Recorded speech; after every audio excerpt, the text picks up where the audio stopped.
أعوذ بالله من الشيطان الرجيم. وكم أهلكنا قبلهم من قرن هم أشد منهم بطشا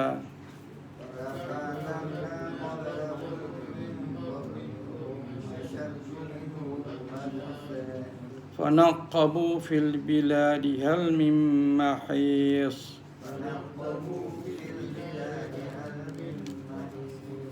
إن في ذلك لذكرى لمن كان له قلب أو ألقى السمع وهو شهيد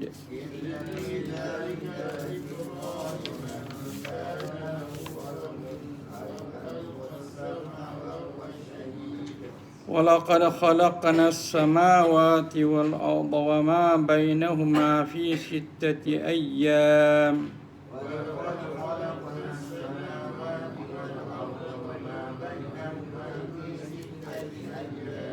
وما مسنا من لغوب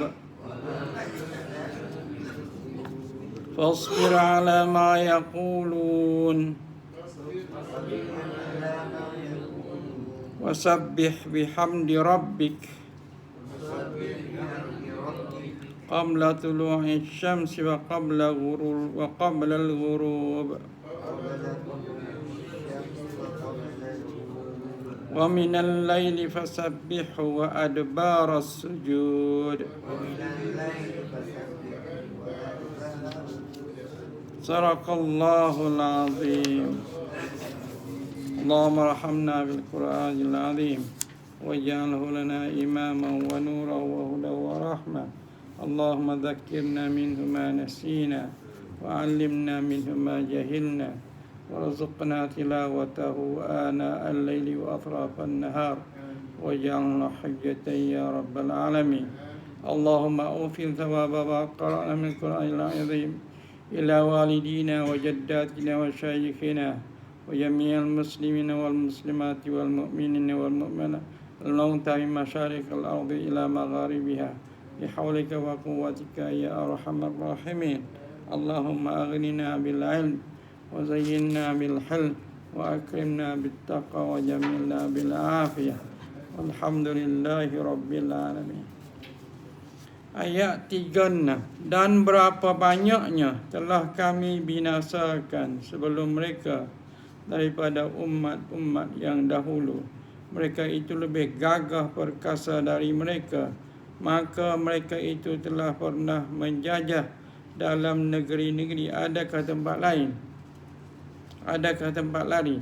Ini soalan daripada Allah Subhanahu wa taala.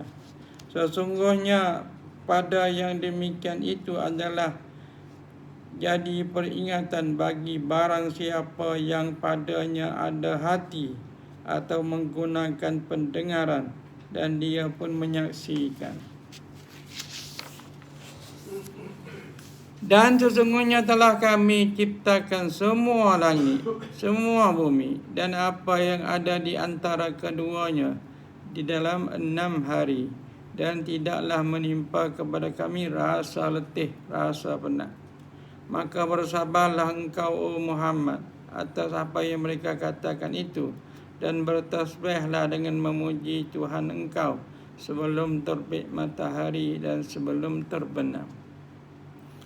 Dan pada malam hari bertasbih jualah kepadanya. Dan bila telah selesai sujud, bertasbihlah kepadanya. Adakah tempat lari? Ini Hamka ambil ikut ayat 236 sebagai pembukaan untuk penerangan seterusnya. Dekat-dekat penutup surah datanglah wahyu ilahi. Nak ambil dah surah Qaf. Marilah ayat-ayat ini. Disuruh kita memikir dan menerangkan. Pikir-pikir kena jelaskan. Dan berapa banyak telah kami binasakan sebelum mereka daripada umat-umat. Berapa banyak? Ini kita dah tahulah secara umum. Artinya bahawa Allah menyuruh memperhatikan bahawa sebelum kita yang sekarang ini telah banyak umat-umat zaman dulu yang telah dibinasakan oleh Allah Subhanahu wa taala, hancur dan lumat. Sebelum ada umat Muhammad telah ada umat-umat Nabi Nuh, umat Samud yang didatangi Nabi Saleh, umat Ad yang didatangi Nabi Hud, penduduk negeri Madyan yang didatangi oleh Nabi Shu'aib, penduduk Sadum, dan Gamurah yang didatangi oleh Nabi Lut. Semua umat itu dihancur binasakan oleh Allah Subhanahu wa taala, sehingga sampai kepada zaman Nabi Muhammad sallallahu alaihi wasallam masih dapat dilihat bekas negeri yang telah panah yang telah punah itu. Cuma peta-peta ni kena tahulah, saya akan bantu insya-Allah. Kat mana? Apa dia? Samud kat mana? Nabi Nuh kat mana? Ad kat mana? Madyan kat mana? Sadum kat mana? Gamurah kat mana? Itu saya boleh bantu insya-Allah. Tapi tengoklah bila free insya-Allah. So adalah puing-puing bekas negeri yang telah punah itu. So pergilah melawat. Kalau ada duit lah, kalau ada kelapangan, kemudahan. Pergi mana? Pergi Allah sallallahu alaihi wasallam. Pergi kampung Nabi Nuh kat mana? Nabi Saleh kat mana? Umat Ad, penduduk Hud, Madyan kat mana? Sadum kat mana? Gamurah kat mana? Jalan-jalan cari pengalaman. Mereka itu gagah perkasa dari mereka. Mereka yang pertama ialah orang-orang dulu. Mereka yang kedua ialah kafir-kafir Quraisy Mekah dan seumpamanya. Itu mereka yang keduanya.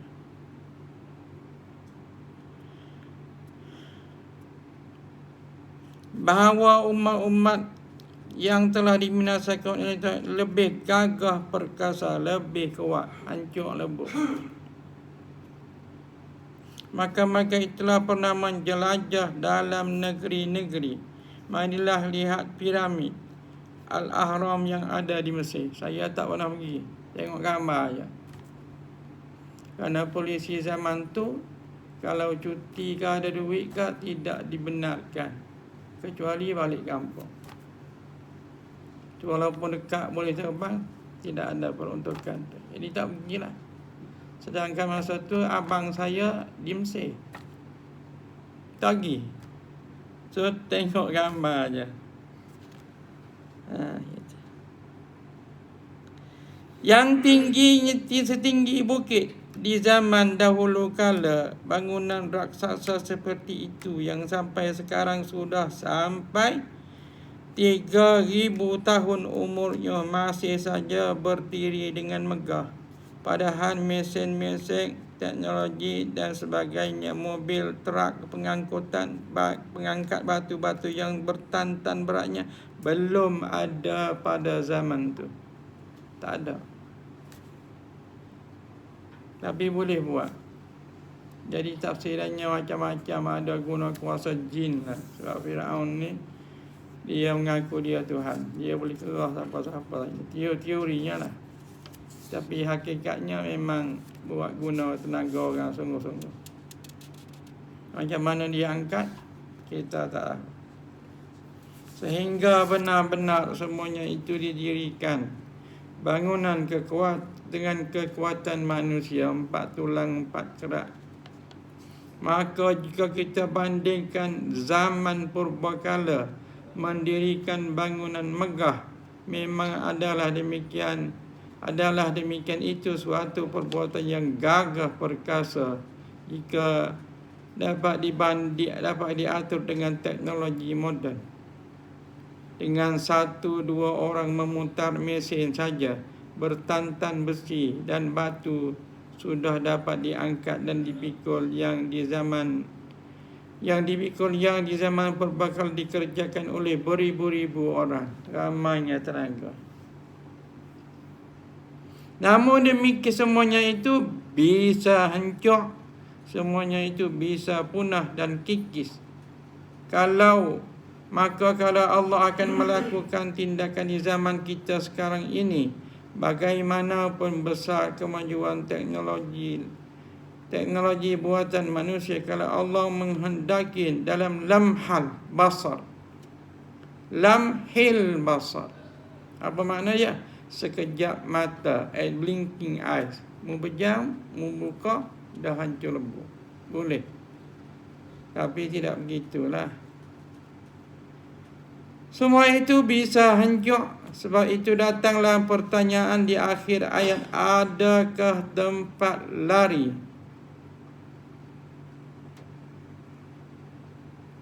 Kemana akan lari?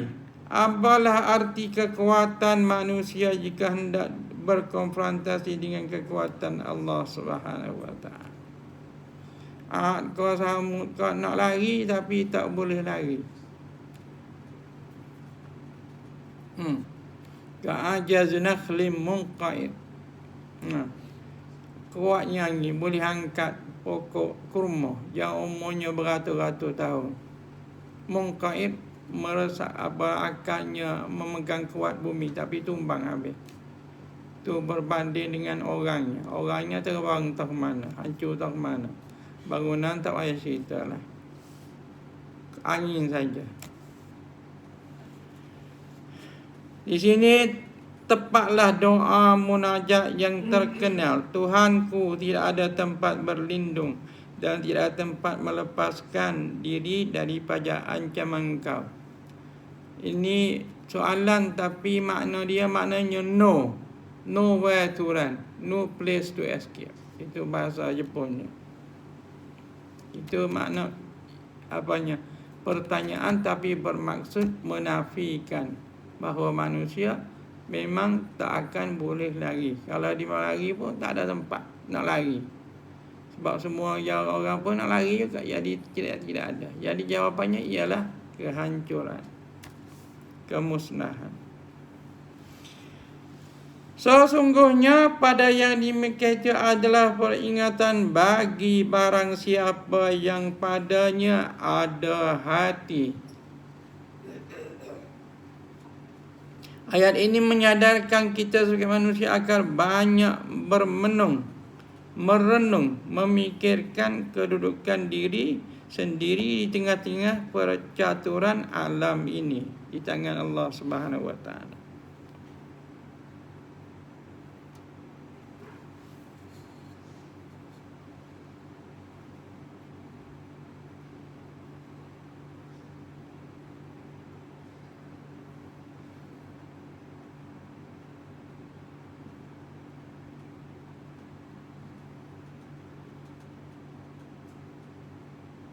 Lihat dan renunglah alam yang ada di keliling kita. Ingat zaman sekarang dan bandingkan dengan zaman yang lampau. Kita ada dash, belum diuji lagi lah. Kita ada diuk, belum diuji. Kita ada lingkaran itu, lingkaran sampai berlingkar-lingkar, belum diuji setakat ini. Tengok tiang tu, tengok apa nama, besi itu memang hebat. Tapi kena bayar apa?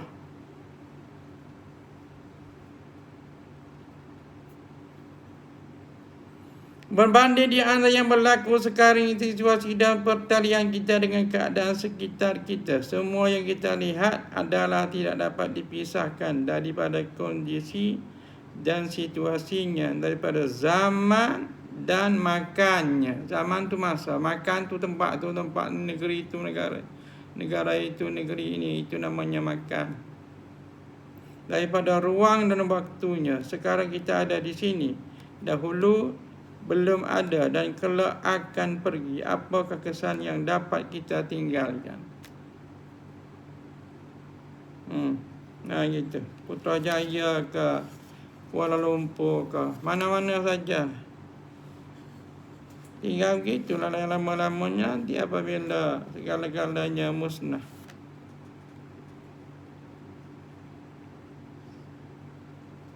Diingatkan dalam ayat ini bahawa orang yang merasa ada hati, orang itulah yang disebut berfikir. Hati, budi, berfikir.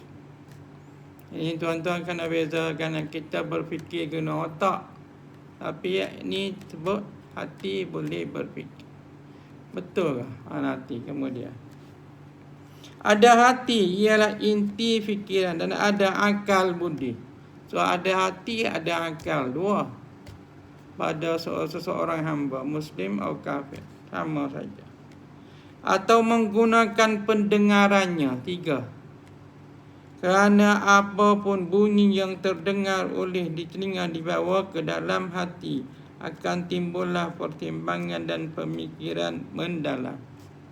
Ni bagi yang belajar sains, pembedahan sains, pengajian kan dia akan tahulah. Kalau perubatan namanya TNT. Telinga dia tengok, mata dia tengok, hidung dia tengok. Kerana dia ada connection sebelah-sebelah dalam. Tapi akhirnya dia dia sambung menyambung kepada otak juga. Tapi otak tidak bersendirian, dia ada hubungan dengan hati pula. Di hati itu sendiri ada otak. Ya kan, kalau saya boleh bantu, saya cari gambar-gambar yang berkenaan. Kerana zaman sekarang macam-macam.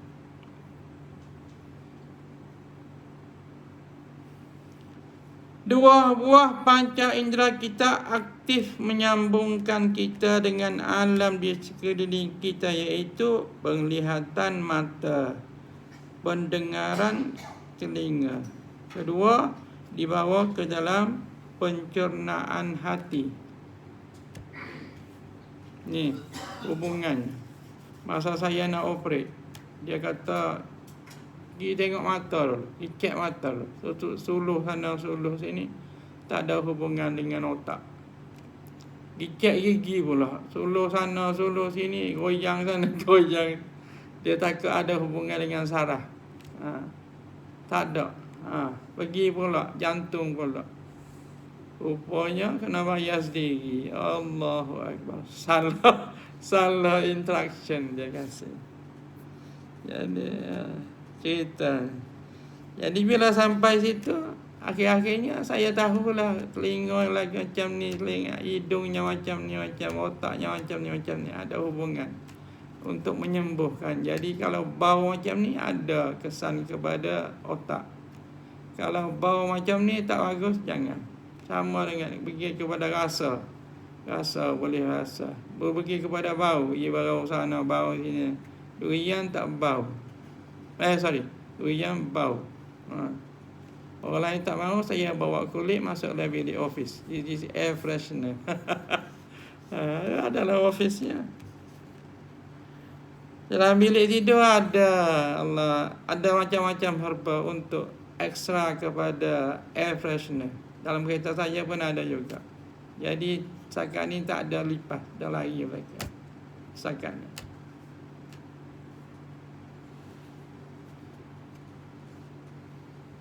So akan ada timbul pertimbangan pemikiran mendalam. Dua buah panca indera kita aktif menyambung kita dengan alam sekeliling, iaitu mata, pendengaran, telinga. Kedua-dua dibawa ke pencernaan hati.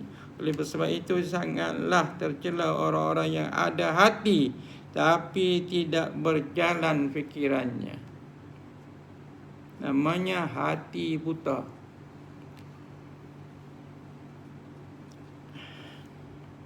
Dan ada mata tapi tidak melihat. Namanya pekak, buta mata. Dan ada telinga tapi tidak mendengar. Namanya buta telinga, pekak telinga. Padahal penglihatan, pendengaran ada itulah yang menghubungkan insan dengan alam sekelilingnya. Ini zahirnya betul. Jalan-jalan tengok, jalan-jalan tengok, jalan-jalan tengok, jalan-jalan tengok. Boleh baca. Sebab ini alam zahir. Jadi itu namanya Quran yang ada dua. Quran yang baca Quran wa qiraatul kaun. Yang keduanya kena baca alam berdasarkan kepada Quran. Menggunakan 3 ni. Di mana benda ni berlaku? Contohnya Bukit Bukau. Dia bukan dia bermaksud Madinah Mekah saja, bukan.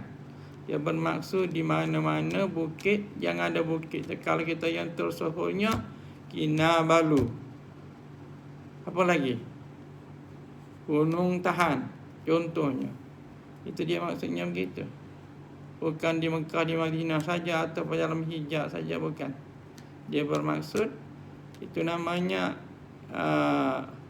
konteks and konteks. Teks tu nas Quran, ayat Quran. Konteks di mana ayat ini berlaku. Itu benarnya.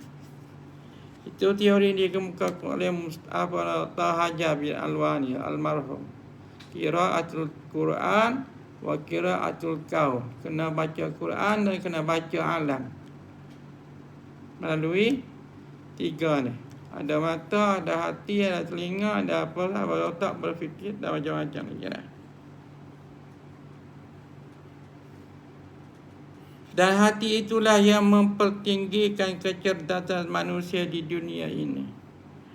Dan hujungnya dijelaskan bahawa manusia sejati tahu dan dia pun menyaksikan. Itulah kelebihan manusia daripada makhluk-makhluk yang lain. Sebab makhluk yang lain seumpama binatang, baik yang jinak ataupun yang liar, sapi ataupun singa, ada juga semuanya bermata, buat melihat, telinga buat mendengar. Namun mereka tidak mempunyai pengontak di antara penglihatan dan pendengaran itu dengan hati.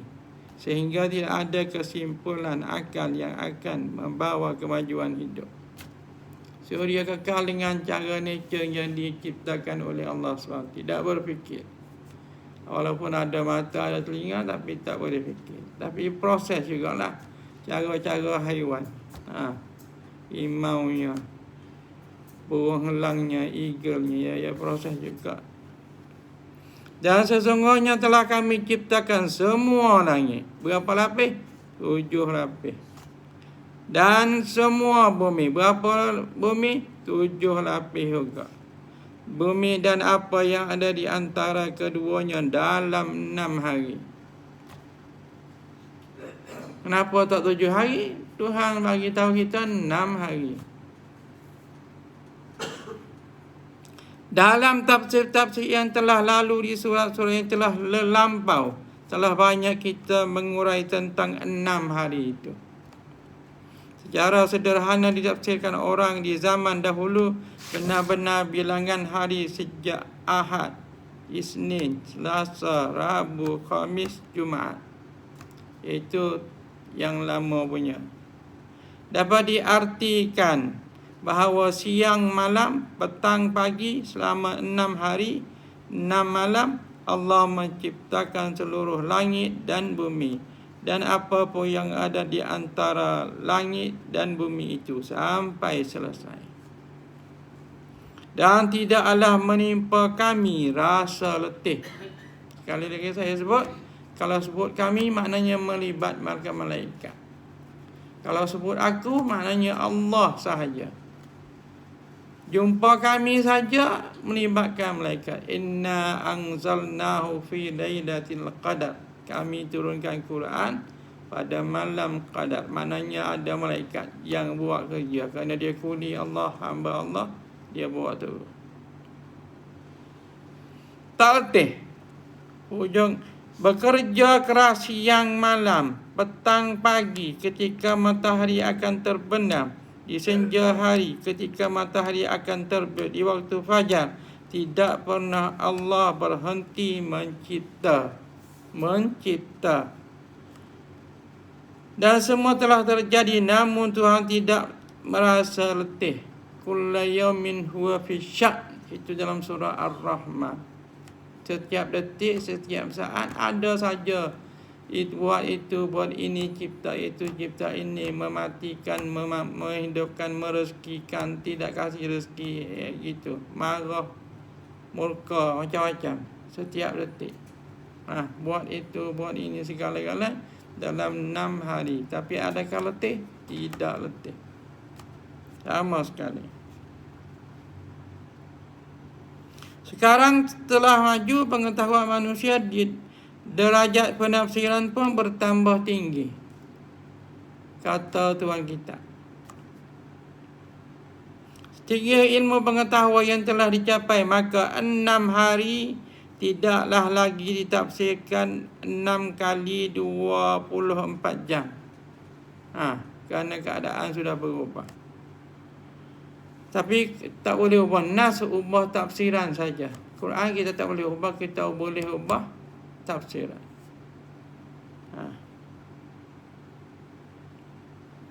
Sebab mengukur penciptaan Allah tidak lagi semata-mata dengan bumi yang mengedar matahari 24 jam sehari semalam. Padahal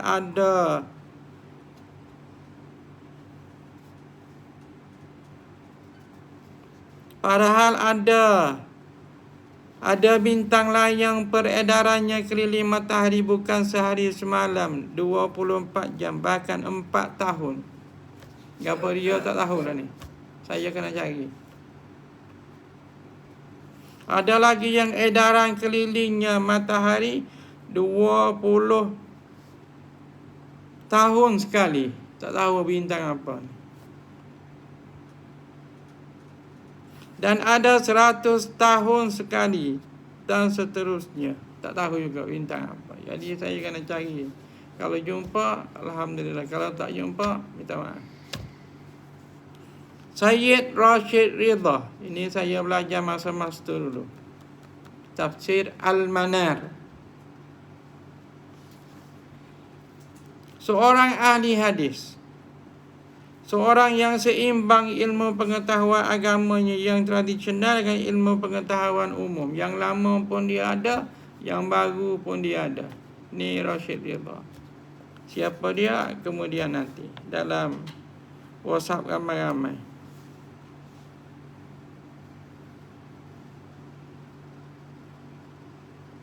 Mengatakan bahawa 6 hari itu kemungkinan tafsirin ialah 6 zaman. Ini tafsiran baru ni. 6 musim. Musim bumi seluruhnya sedang sangat dingin. Dinamakan zaman salju belaka. Disebut zaman. Kita dengan zaman purba, zaman batu. Dia zaman salji. Dan sebelum itu disebut pula zaman pemisah di antara bumi dengan bulan dan sebagainya. Ada zaman yang Allah pisahkan bulan daripada bumi.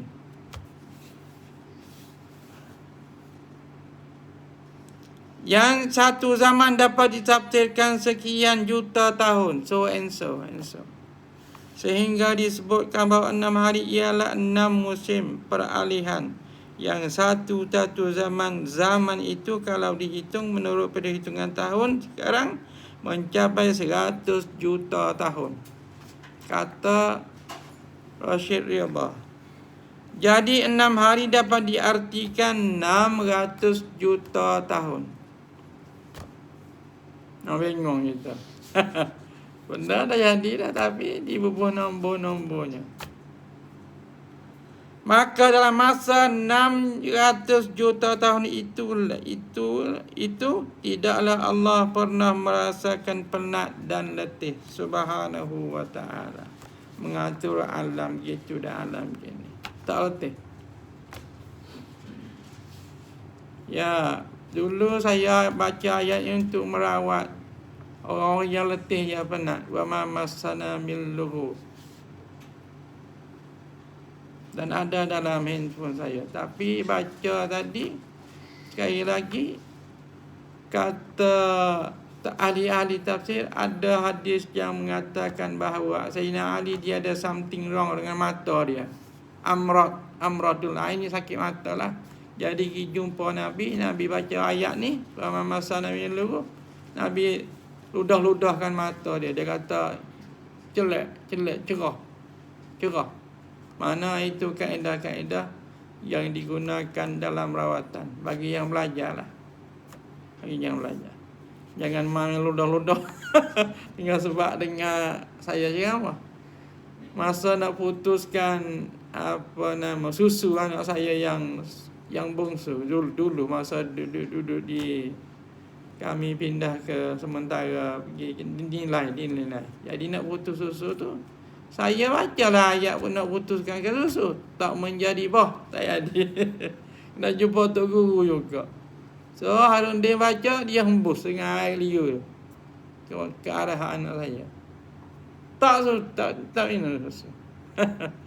Tapi kena tengok juga lah. Tak minum susu. Saya baca ayat yang sama, doa yang sama, tak jalan, tak makan. Itu bendanya. Jadi itu kurniaan yang Allah kasih masing-masing. Dan ceritanya ialah air liur Rasulullah. Demikian dengan air liur orang soleh-soleh. Yang soleh itulah baca Quran, tak isap rokok. Kalau isap rokok soleh, nasiblah engkau dapat perawat yang isap rokok. Itu kaedah digunakan. Satu laginya, Bismillahirrahmanirrahim. Ardini biriqati yashfi bihi saqimun. Ada jenis yang merawat kurak ke apa ke. Liur dia. Jangan syahadat, tangan syahadat ni itu take air liur kita. Kemudian pergi kepada pasir, ambil pasir sikit, sapu-sapu tempat kurak ke apa ke semua sekali. Boleh guna air liur dengan tanah dan pasir. Itu kaedah rawatan lama lah. Maka bersabarlah engkau atas apa yang mereka katakan itu. Tu orang musyrikin, orang kafir kata macam-macam kepada Rasulullah. Maki, hamulah, caci lah, macam-macam lagi lah. Yang buruk-buruk. So, sakit telinga apa. Tapi Allah ajar macam mana, how to tackle. Kepada ingatan dan anjuran Tuhan kepada Nabi kita Muhammad sallallahu alaihi wasallam bersabar mendengar kata-kata cemoh, hinaan, tumpahan, rasa kebencian masuk dalam telinga, pergi kepada otak, pergi turun kepada hati. Itu yang dialami oleh baginda sallallahu alaihi wasallam.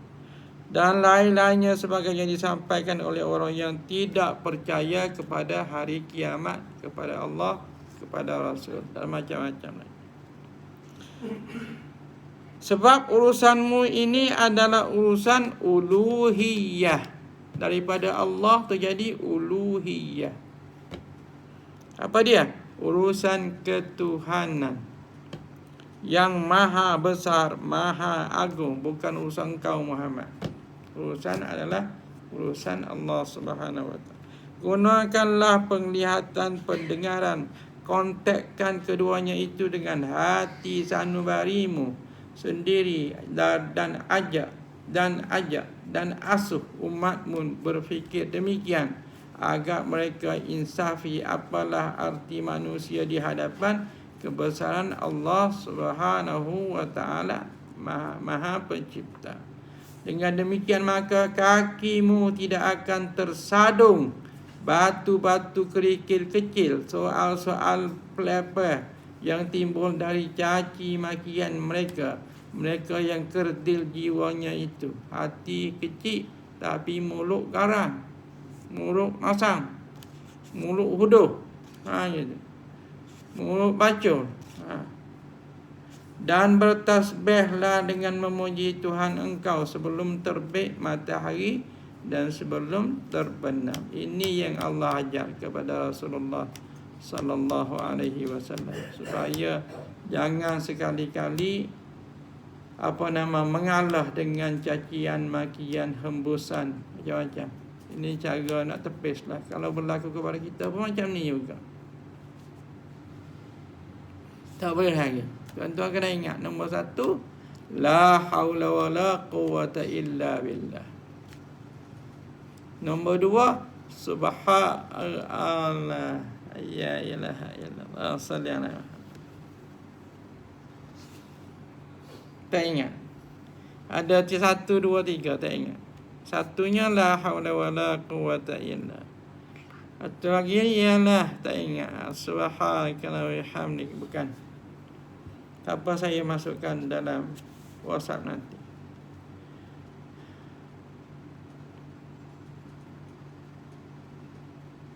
Apabila hatimu telah dekat dengan Allah, iyakah? Kalau saya dah lari.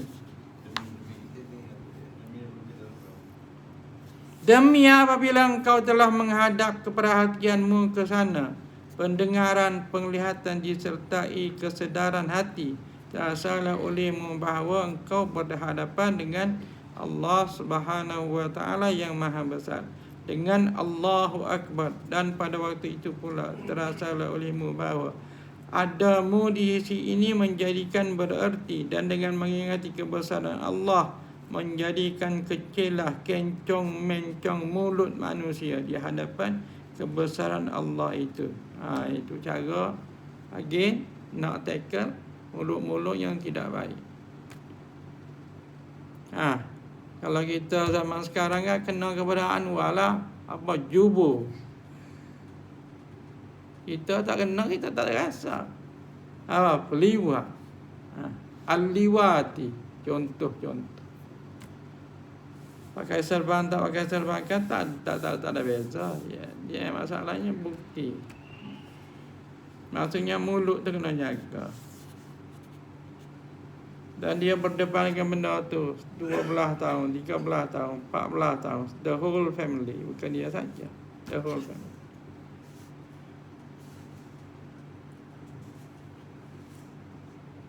Apabila hatimu telah dekat dengan Tuhanmu, tasbih kepadanya, tahmid kepadanya di waktu matahari akan terbit, di waktu fajar, dan di waktu matahari akan terbenam di senja kala, maka bersamalah sejalan di antara akalmu, perasaanmu dalam mengingati Allah. Maka dalam ingat Allah, dia dalam bertasbih kepadanya itu menjadi amal kecil. Segala cemohan dan segala gerutu manusia yang kekuatannya terbatas itu. Dalam surah Yunus disebut, yadhiqu sadruka, engkau dengar itu, engkau dengar ni rasa hati ni sempit, rasa sesak. Maka Allah kata tasbih juga dalam surah Yunus ataupun surah akhir surah. Kalau saya nak sebut sekali lagi di sini, apa dua jenis zikir. Zikir pagi, zikir petang. Sama ada kita lagi-lagi apabila kita ada masalah. Bukan saja masalah antum, masalah hari-harian. Duit tak ada. Apa nak buat? Anak sakit pula ada. Duduk jauh pula ada. Apa nak buat? Orang pula memberi markah yang masing-masing. Itulah. Suruh mengaji, tak mengaji. Suruh ceramah, tak dengar, tak reti. Nak makan hidup aja. Jenis macam tu. Nisbah kepada orang dia biasa. Orang macam kami pula Wahabi. Padahal tak mengenal pun. Wahabi. Dan kita diajarnya begitu puluhan tahun, sebut saja Wahabi. Tak boleh. Sehinggalah ada saya dengar daripada orang-orang Fatani lah. Ayah dia pesan, jangan pergi belajar Wahabi walaupun belajar di Madinah. Gitu sekali. Sama dengan ustaz saya, bukan ustaz saya berjiran tapi tahu. Kalau pergi sana Kasim, jangan belajar Wahabi. Dah duduk negeri orang apa? Orang kasih makan, kasih minum, kasih hostel. Tak belajar apa Wahabi yang dikatakan Muhammad Wahabi. Tidak belajar. Tapi belajar kitab lain yang tidak berkenaan dengan Muhammad Abdul Wahab. Tidak ada. Yang ngajar ya Quran, sunnah, hadis, fiqh, nahwu, sarah. Tapi orang yang terasa dia defend jugalah.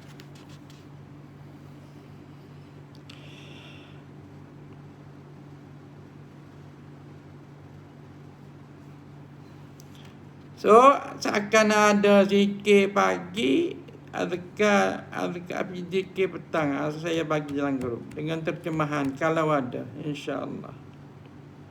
Dan pada malam hari bertasbih jualah padanya. Jangan tuan-tuan jumpa perkataan tasbih. Tasbih tu ada makna dia yang terlalu banyak. Tak tengok kepada konteks. So konteks tasbih di sini ialah semayang tahajud. Tasbih dah jualah kepadanya. Baik ditafsirkan cara melakukan zikir pun boleh. Dia bermaksud tasbih. Ataupun langsung dengan melakukan sembahyang. Terutamanya tahajud.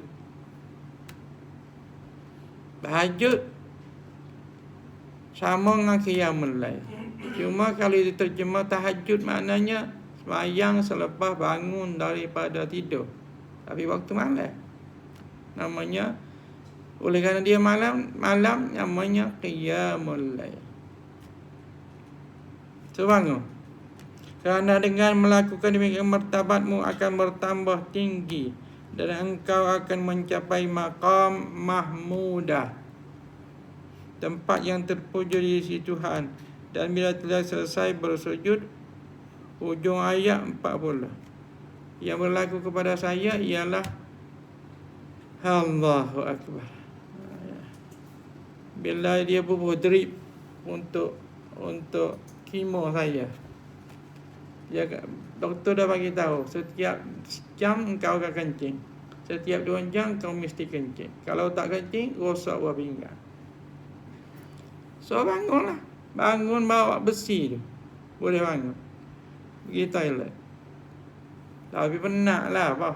Pada bangun pukul 1, bangun pukul 2, bangun pukul 2:30, menyanyi.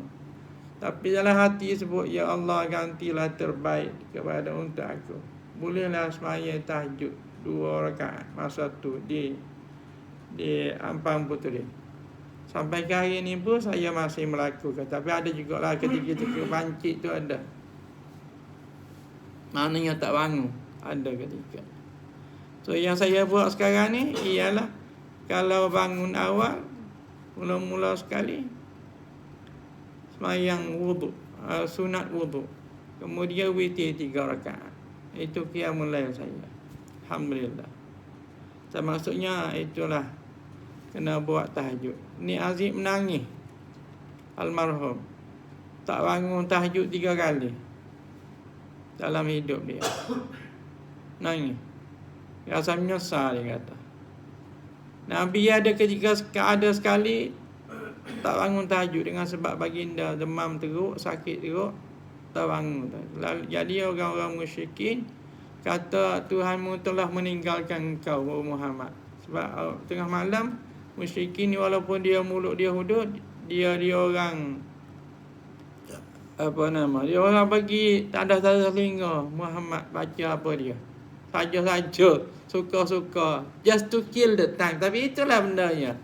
Jadi ada satu malam Nabi tak bangun. Rupanya Rasulullah SAW demam. Demam turunlah. Bila tumahannya begitu turunlah wadduha wal laili idza saja. Ma wadda'aka rabbuka wa ma qala. Ma wadda'aka rabbuka, Allah tak abaikan kau, Allah tak boikot kau. Itu sebab turunnya wadduha. Dan dia menjadi amalan kita lah. Orang kata duha ini punca rezeki, betul. Jadi bila sampai kepada kita.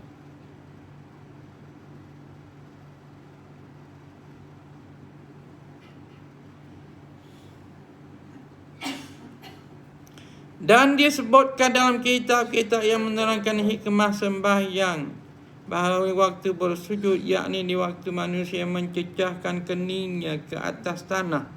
Waktu berarti dia menginsafi kerendahan kehinaan dirinya di hadapan Allah Subhanahu wa taala.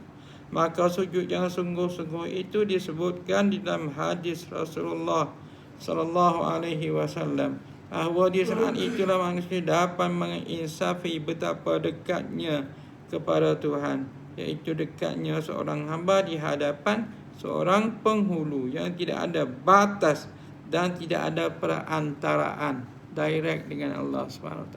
Tak ada pengawal-pengawal, tak ada engkau dengan Tuhan, kita dengan Allah. Itulah maksud wasjud waqtarib. Hendaklah engkau sujud kepada Allah dan sentiasa menghampiri kepada Allah Subhanahu wa taala. Jadi waktu kita dekat dengan Allah ialah ketika kita sujud. Nabi kata perbanyakkan doa semasa sujud. Lagi-lagi kalau kita semayang seorang diri, iaitu tahajud, qiyamul lail, kena baca doa banyak-banyak. Antara doa yang popular, Allahumma ja'al fi qalbi nura, wa fi jismai nura, wa fi basari nura, wa fi lisani nura, wa fi yamini nura, wa an shimali nura, min fawqi nura, wa min tahti nura, wa fi dami nura, wa fi lahmi nura, wa fi izami nura, wa azimni nura, wa ja'alli yawma liqa'aka nura. Ini nur, bukan Nora. Nora tu pelakon. Nur. Ya Allah, jadikanlah muka aku ini bernur, dan jadikan hati aku ini bernur, dan jadikan mulut aku ini menur, dan jadikan darah aku ini ada nur, dan jadikan tulang aku ini ada nur, dan jadikan bulu-bulu kulit-kulit ada nur. Itu hadis. Doa Nabi semasa sujud. Saya akan tampalkan juga. Faham tak faham baca? Pasal dah terjemah dah sikit-sikit. Wallahu a'lam bis-shawab. Qulu qawli hadza wa astaghfirullah li wa lakum.